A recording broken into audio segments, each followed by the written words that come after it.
지금으로부터 약 100여 년 전에, 정확하게 말하면 1912년 4월 14일 날 큰 비극적인 사고가 있었습니다.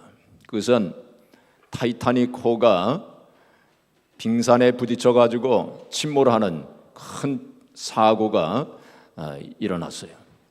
그 당시 타이타닉호는 세계에서 최고의 가장 큰 그러한 여객선이었습니다. 그리고 이 타이타닉호는 절대로 침몰할 수 없는 배라고 별명을 가지고 있는 그러한 배였어요. 그런데 이 배가 영국의 사우샘프턴을 떠나가지고 뉴욕으로 오는 가운데 침몰을 했어요. 그래서 그 배에 타고 있었던 사람이 2,200여 명이었는데 그 가운데서 1,500명이 죽었어요. 그리고 700명만이 구조를 받게 되었습니다. 그런데 이 사건이 일어난 후에 놀라운 사실이 알려지게 됐어요. 그 배가 침몰을 할 때에, 그 타이타닉호가 침몰할 때 그 현장 10마일밖에 큰 배가 하나 있었어요. 그 배는 캘리포니안 호라고 하는 큰 배가 있었습니다. 그래서 타이타닉호에서 SOS를 쳤어요. 구조 신호를 보냈습니다.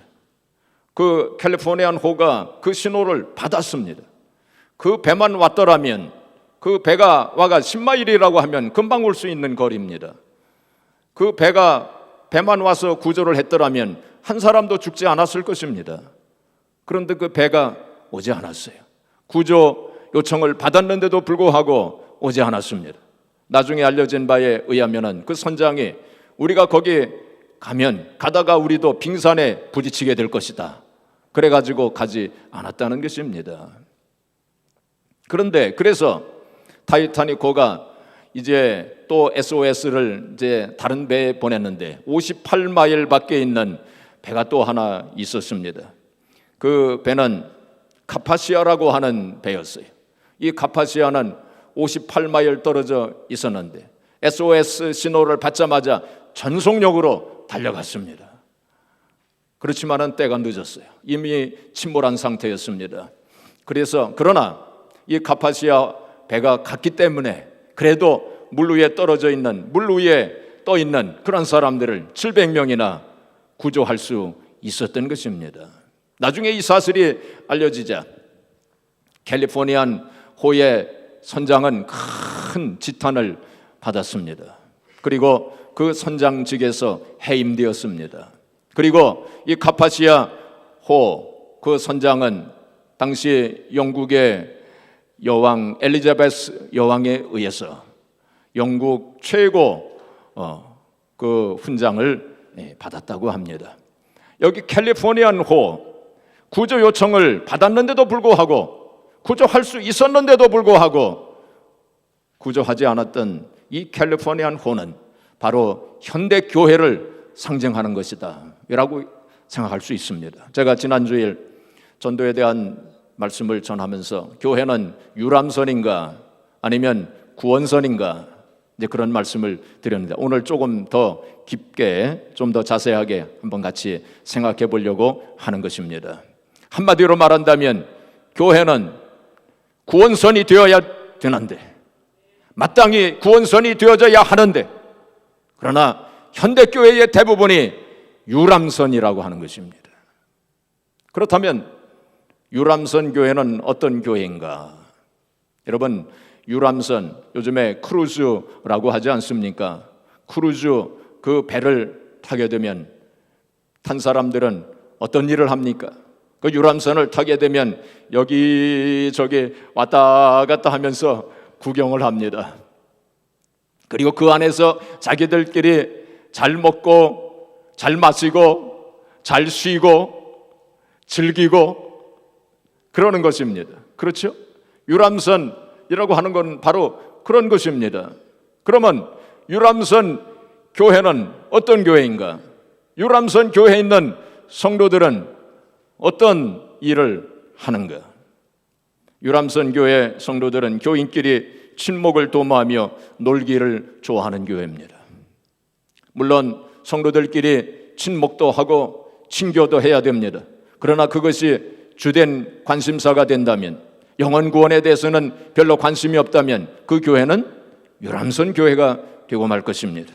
또 은혜를 체험하지만은, 그러나 편하고 쉽게 교회 생활을 하려고 할 것 같으면 그것은 바로 유람선 교회가 될 것입니다. 적당히 봉사도 하고 가끔씩 심심풀이로 전도 선교도 하지만, 그러나 영혼 구원에 대해서 정말로 관심을 갖지 않는다면, 또 어떤 유람선 교회에서는 성경 공부도 하고 제자 훈련도 하지만은, 그러나 영혼 구원에 대해서 정말로 관심이 없다면, 최선을 다해서 전력 투구하여 영혼 구원하지 않는다면 그 교회는 유람선 교회라고 할 수 있을 것입니다. 그러면 유람선에 타고 있는 유람객들의 관심은 어디에 있을까요? 유람선을 타고 있는 유람객들은 어디에 관심을 가지느냐? 선장과 승무원들은 마음에 드는가? 거기에 관심이 많이 있습니다. 그리고 또 그들의 서비스는 마음에 드는가? 유람선에서 제공하는 서비스는 마음에 드는가? 음식은 어떠하며, 잠자리는 어떠하며, 또 그들이 제공하는 엔터테인먼트는 어떠한가? 그들이 서비스를 잘 하는가? 거기에 관심이 많은 것입니다. 또 나의 필요가 채워지는가? 내가 쉬기 위해서 왔는데, 내가 스트레스 풀기 위해서 왔는데, 내가 즐기기 위해서 왔는데 나의 필요가 채워지는가? 거기에 관심이 많습니다. 또 내 여행이 즐겁고 평안한가? 거기에 관심이 있습니다. 내가 다시 이 배를 타고 싶은가? 거기에도 관심이 있습니다.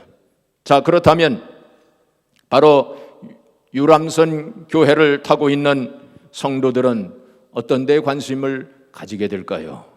목회자와 중직들이 마음에 드는가? 거기에 관심이 있습니다. 그래서 조금이라도 마음에 들지 않으면 쉽게 원망하고 불평하게 됩니다. 또 그들의 서비스는 마음에 드는가? 유람선 교회에 있는 성도들은 바로 섬김을 받으려고만 한다는 것입니다. 나의 필요가 채워지는가? 거기에만 관심이 있다는 것입니다. 교회 생활이 편하고 즐거운가? 거기에만 관심이 있다는 것입니다. 목사의 설교가 재미있고 즐거운가? 듣기에 부담이 없고 편한가? 거기에만 관심이 있다는 것입니다. 예배를 드리고 또 설교를 듣는 것이 하나의 엔터테인먼트 정도로 생각한다는 것입니다. 그리고 그래서 이 유람선 교회는 사교 클럽처럼 그렇게 된다는 것입니다. 한마디로 말한다면 우리가 구원받았으니 우리끼리 잘 먹고 그리고 잘 마시고 잘 살고 즐겁게 신앙생활 하자. 멘탈리티가 바로 그렇다는 것입니다. 바로 유람선 교회는 그런 모습을 가지고 있다는 거예요. 그렇다면 구원선 교회는 어떠할까요? 구원선 교회는 영혼 구원이 최우선 목표가 되고 영혼 구원이 최대의 관심사가 된다는 것입니다. 영혼 구원하는 일 때문에 온 교회가 바쁘고 고달프다는 것입니다. 모든 행사와 프로그램이 영혼 구원에 초점을 맞추고 안락함과 편안함을 추구하지 않는다는 것입니다. 그렇다면 우리 아스토리아 한인교회는 유람선 교회일까요? 아니면 구원선 교회일까요? 여러분들은 지금 유람선에 타고 있는 유람객들입니까? 아니면 구원선에 타고 있는 분들입니까? 물론 이제 하나님께서 유람선 교회는 크게 책망하실 것입니다.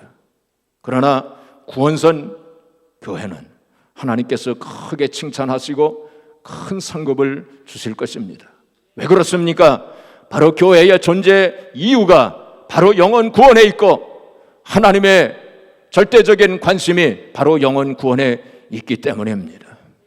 오늘 본문 말씀 보시면은 오늘 본문 말씀은 예수님께서 이제 부활하셔서 승천하시기 직전에 제자들에게 마지막으로 남기신 말씀이 오늘 본문 말씀입니다. 예수님께서 이제 마지막으로 떠나시면서 제자들에게 남기시고 싶은 말씀이 많이 있으셨을 거예요. 그런데 예수님께서 그러한 많은 말씀 가운데서 가장 중요한 말씀, 제자들에게 꼭 남기고 싶으신 말씀을 하시고 떠나셨는데 바로 영혼 구원, 전도에 대한 말씀을 하시고 떠나신 것 아닙니까? 15절, 16절 우리 한번 같이 봉독해 보겠습니다. 15절, 16절 같이 봉독합니다. 또 이르시되 너희는 온 천하에 다니며 만민에게 복음을 전파하라. 믿고 세례를 받는 사람은 구원을 얻을 것이요 믿지 않는 사람은 정죄를 받으리라. 예수님께서 남기시고 싶으신 말씀이 많이 있었겠지만은 가장 중요한 이 말씀, 영혼 구원에 대해서 다시 한번 당부하시고 가신 것입니다. 그런데 예수님께서 이 말씀을 하시고 승천하신 후에 2000여 년의 세월이 흘러갔어요. 이 땅에 수많은 교회들이 있는데 왜 아직도 복음을 듣지 못한 사람들이 이 세상에 그렇게 많습니까? 그것은 무엇을 의미합니까? 그것은 이 세상에 있는 수많은 교회들이 대부분 유람선 교회이기 때문에, 구원선 교회가 아니라 유람선 교회이기 때문에 2000년의 세월이 흘러갔지만은 아직도 구원받지 못한 사람들이 많고 아직도 복음을 한 번도 들어보지 못한 사람들이 이 세상에 많은 것입니다. 하나님의 관심은 절대적으로 영혼 구원에 있다는 사실을 우리가 알아야 됩니다. 그렇기 때문에 하나님께서 예수 그리스도를 이 땅에 보내신 거 아닙니까? 영혼 구원하라고 보내신 거예요. 또한 예수님께서 이 세상에 성육신 하셔서 이 세상에 오셔서 고난받으시고 십자가 위에 죽으시고 부활하신 것이 다 무엇 때문에 그렇게 하신 것입니까? 바로 영혼 구원하시기 위해서, 영혼 구원하시기 위해서 그렇게 하신 거 아닙니까? 그래서 마가복음 1장 38절에 보시면 예수님께서 제자들에게 말씀하시기를 이웃 동네로 가자. 거기서도 내가 전도하리니 내가 이 일을 위해서 왔노라. 예수님께서 바로 전도하시기 위해서, 영혼 구원하시기 위해서 오셨다고 그렇게 말씀을 하셨습니다. 예수님께서 이 세상에 육신으로 계실 때에 여러 가지 문제가 많이 있었습니다. 정치, 경제, 사회적으로 많은 이슈들이 있었고 많은 문제들이 있었어요. 그러나 예수님께서 그러한 문제들을 해결하시려고 하지 않으셨습니다. 거기에 많은 관심을 가지시지 아니하셨습니다. 제자들 가운데는 정치적인 해방을 꿈꾸는 사람들도 있었어요.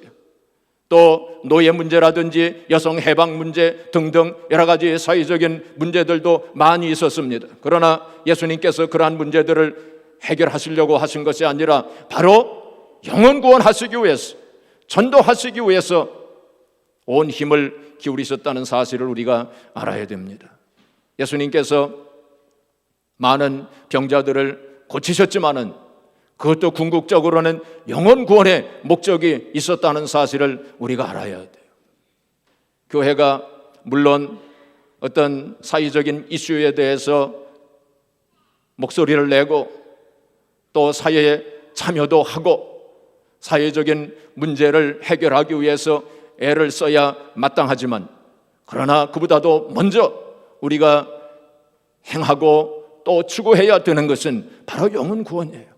그것이 가장 최고의 목적이 되어져야 합니다. 우리가 거기에 힘을 쏟을 때 사실은 다른 사회적인 문제는 저절로 해결이 되어질 거예요. 그래서 바로 하나님의 절대적인 관심이 영혼 구원에 있다는 사실을 우리가 알아야 됩니다. 자, 우리 성경을 한 군데 우리 같이 보겠습니다. 마태복음 9장 36절부터 38절까지, 마태복음 9장 36절부터 38절까지 같이 보겠습니다. 여기 보시면 무리를 보시고 불쌍히 여기시니 이는 그들이 목자 없는 양과 같이 고생하며 기진함이라. 예수님께서 그 사람들을 보셨습니다. 그때에 예수님께서 그들이 목자 없는 양과 같이 고생하며 이 고생하는 모습을 보셨어요. 이 고생이라고 하는 단어는 원래 헬라 말의 원래의 의미는 뭐냐면은 추운 겨울에 벌거벗은 나무의 모습이라고 합니다.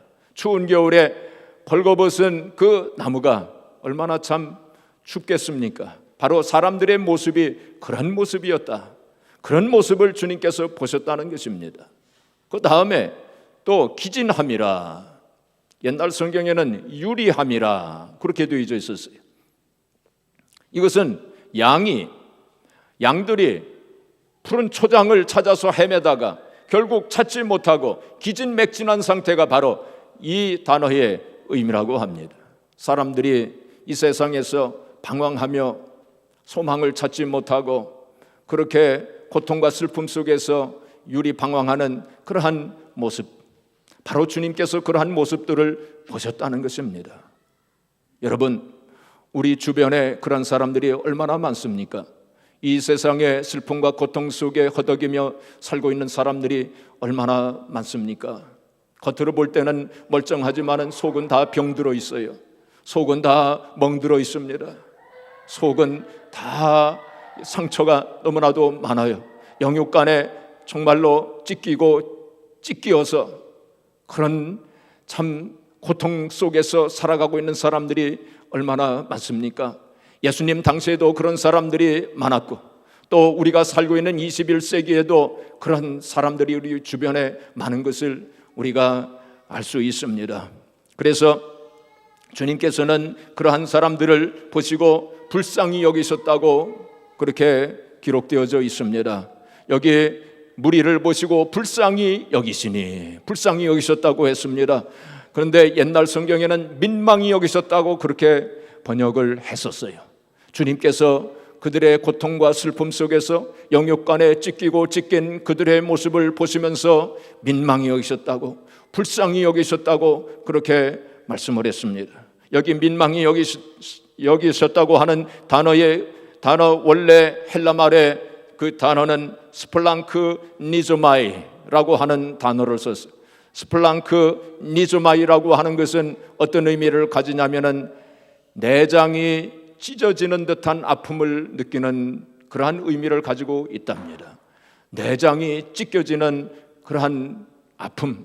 주님께서는 유리방황하며 고통과 슬픔 속에 허덕이며 살아가고 있는 수많은 사람들을 보시면서 창자가 내장이 끊어지는 듯한 그러한 아픔을 느끼셨다는 거예요.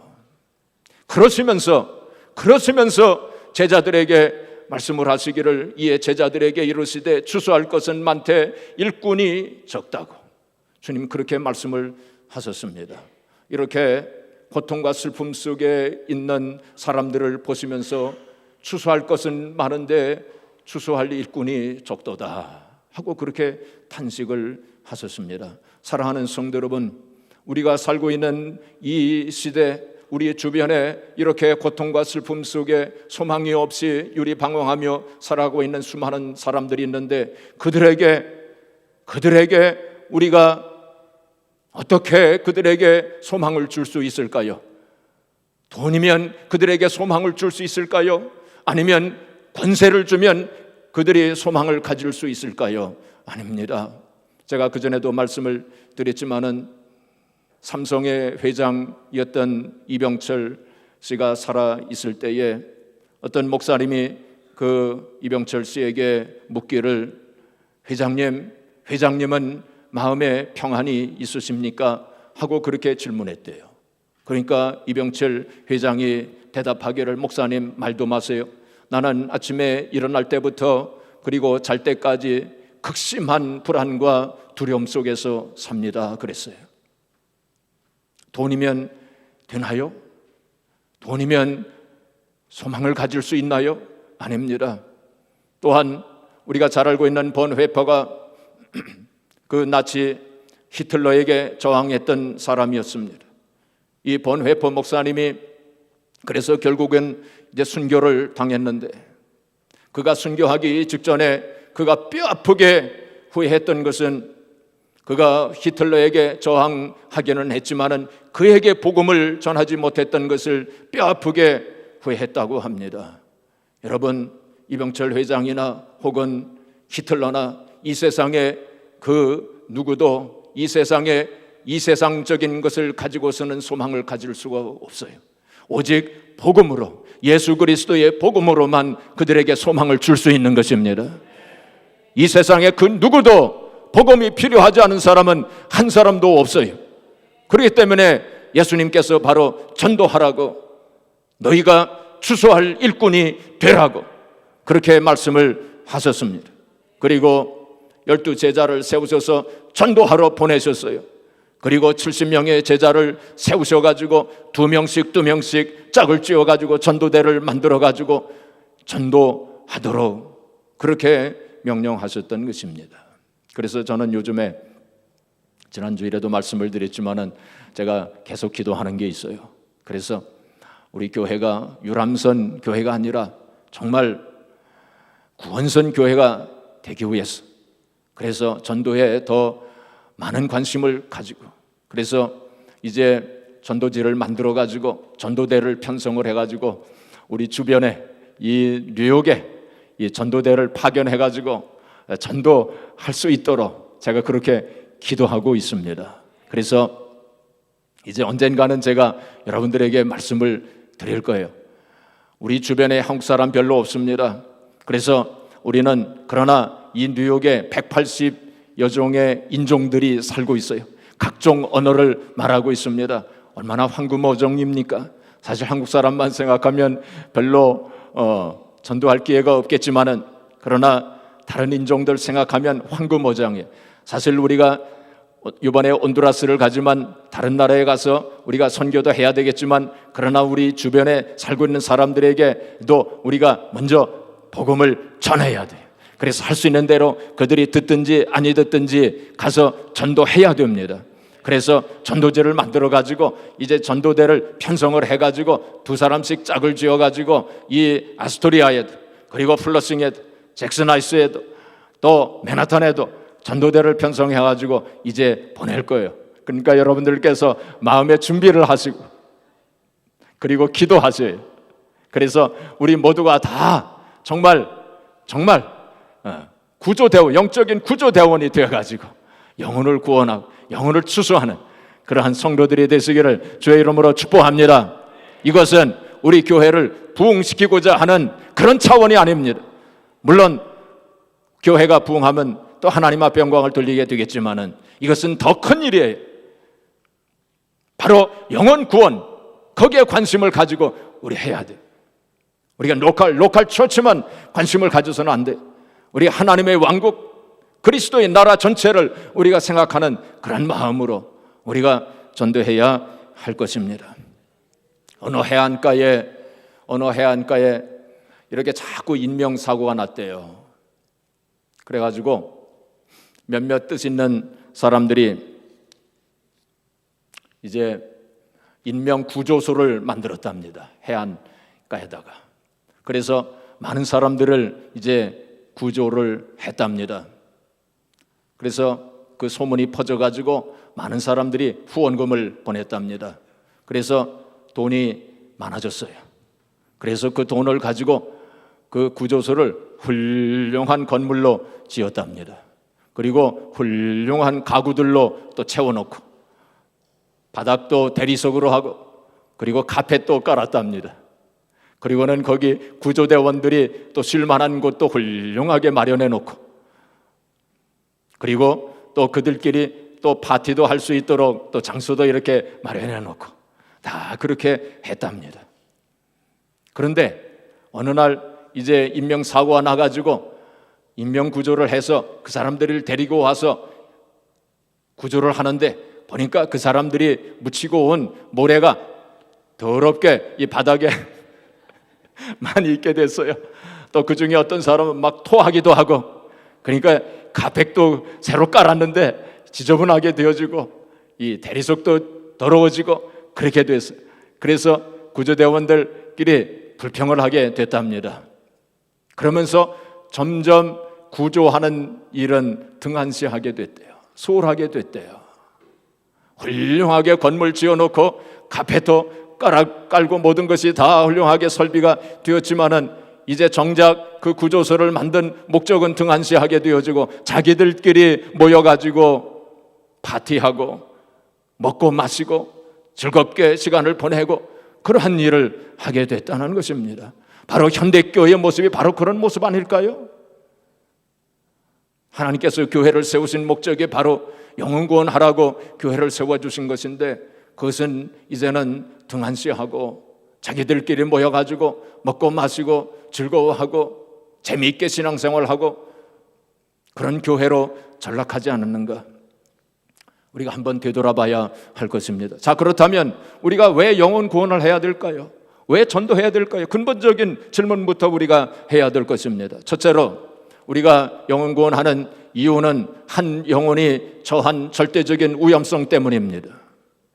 그 한 영혼이 처한 절대적인 위험성 때문에 우리가 예수 그리스도를 믿으면 구원받아 천국에 가지만은 그러나 예수 그리스도를 믿지 아니하면 하나님의 심판을 받아 지옥에 가게 된다는 것을 우리가 알고 있습니다.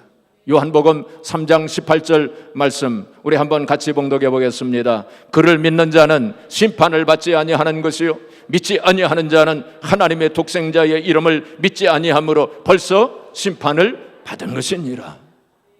예수 그리스도를 믿지 아니하면 벌써 심판을 받지 않았다고. 그래서 그의 심장이 멎어지는 그 순간 지옥에 가게 될 것입니다. 어떤 사람은 지옥은 그냥 크리스찬들이 만들어낸 이야기라고 생각하는 사람들이 있어요.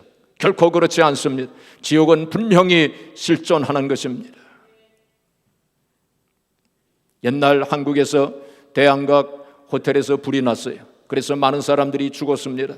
불에 타 죽기도 하고 연기에 질식해서 죽기도 하고 어떤 사람은 그 위에서 뛰어내리다가 죽기도 했습니다. 그러니까 사람들은 그 대양각 호텔이 지옥이라고 했어요. 그러나 실제 지옥은 그보다 더한 것입니다. 대양각 호텔에서는 그냥 육신의 죽음이 끝나면 그 고통도 끝나는 것입니다. 그러나 지옥은 그렇지 않습니다. 고통이 끝나지 않는 곳입니다. 죽고 싶어도 죽지 못하는 곳이 바로 지옥이에요. 성경은 분명히 우리에게 그것을 말씀하고 있어요. 그래서 우리는 절박한 마음으로 전도해야 됩니다. 그 위험성이 있기 때문에, 지옥에 갈 위험성이 있기 때문에 그래서 우리가 전도하는 것입니다. 또한 우리가 영혼 구원하고 전도하는 두 번째 이유는 무엇입니까? 영혼의 가치가 있기 때문에. 프랑스의 어떤 의사가 영혼의 무게를 쟀다고 주장을 했어요. 이 사람이 어떤 사람이 죽기 직전에 그 사람을 저울에 달았답니다. 그리고는 죽은 후에 또 달아봤대요. 그랬더니 그 차이가 나더랍니다. 그 차이가 얼마가 났느냐면은 21g이 났대요. 그래서 이 사람이 주장하기를 영혼의 무게가 21g이다 하고 그렇게 얘기했답니다. 그러나 영혼의 무게 혹은 영혼의 가치를 그렇게 잴 수는 없는 것입니다. 우리가 성경에 보면 영혼의 가치에 대해서 우리 이제 마가복음 8장 36절 37절 말씀을 같이 봉독해 보겠습니다. 사람이 만일 온 천하를 얻고도 자기 목숨을 잃으면 무엇이 유익하리요? 사람이 무엇을 주고 자기 목숨과 바꾸겠느냐? 그래서 이 말씀을 가지고 우리가 뭐라고 얘기합니까? 한 영혼의 가치는 온 천하보다 귀하다. 한 사람이 그 가치가, 한 사람의 영혼의 가치가 온 천하보다 귀하다라는 말씀이 바로 이 말씀에서 나온 거예요. 얼마나 귀한 것입니까? 이 세상에 다이아몬드가 제일 귀하다고 그러죠. 근데 한 영혼의 가치가 이 세상의 모든 다이아몬드를 다 합친 것보다 더 귀한 것입니다. 어떤 목사님이 그런 얘기를 했어요. 자기가 처음 목회를 할 때에 어떤 생각을 했냐면 하나님께서 너에게 이제 100만 불을 주겠다. 100만 불을 받겠느냐, 아니면 한 영혼이 구원받는 것을 받겠느냐? 그 둘 중에서 선택하라고 하신다면 나는 아무 주저함이 없이 한 영혼이 구원받는 것을 택하겠습니다 라고 그렇게 생각했노라고. 그런데 시간이 점점 흘러감에 따라서 지금 가만히 생각하면 하나님께서 지금 그 질문을 하신다면 많이 주저하게 될 것이다 하고 솔직하게 그 얘기를 하시더라고요. 정말 한 영혼의 가치가 어떤 가치를 가지고 있습니까? 온 천하보다도 귀한 가치를 가지고 있는 것이 한 영혼의 가치예요. 그래서 우리는 그 한 영혼을 구원하기 위해서 우리가 가진 모든 것을 투자해야 돼요.